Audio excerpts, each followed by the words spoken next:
this tattoo question is something that is present in every household, every mosque, every Q&A, literally everywhere.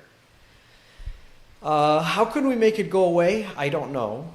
But what I can tell you is right now, at least starting 2000s until now, the past 2010, especially to 2020, tattoo is the trend.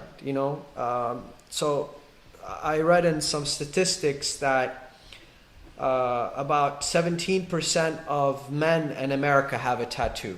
In our age demographic, it could be 25, sometimes 30% of men and women have tattoos.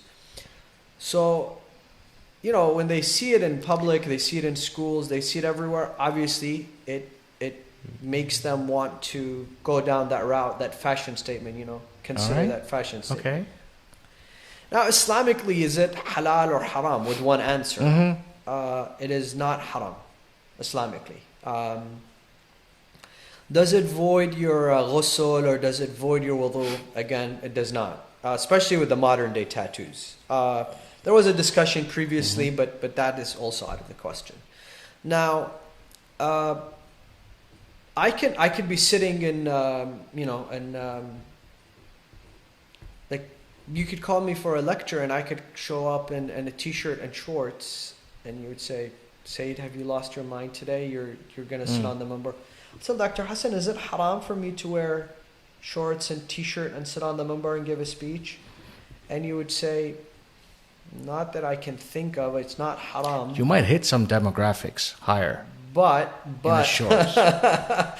but how wise is that? How Now we have something called a tashabbuh bil kuffar, which is resembling non-Muslims. Okay. This is something that you'll find in your books of Masail. Sayyid Khoy has talked about it, Sayyid Sistani has talked about it, your Maraja have talked about it. We have plenty of hadiths and traditions that talk about resembling kuffar. Now my question to you is, in hairstyle and the way we dress and the way we speak and the way we act, is it possible that we resemble non-Muslims? Absolutely.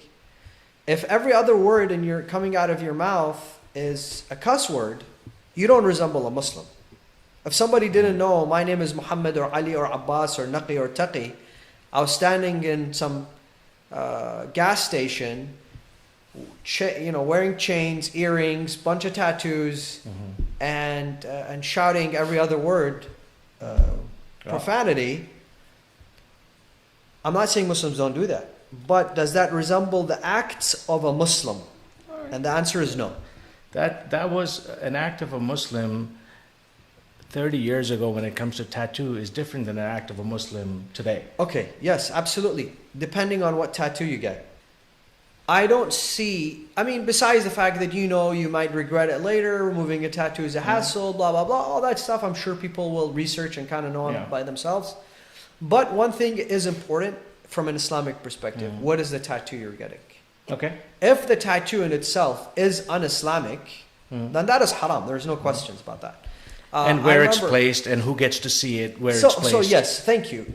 For women now, we know that they can show their face, the palm of their hands. Now, hypothetically, let's say somebody gets a tattoo and it's considered a makeup tattoo. I think it's called cosmetic tattoos. If it's to normalize the features of the face, it's okay. But if it's to go beyond that, it's not okay.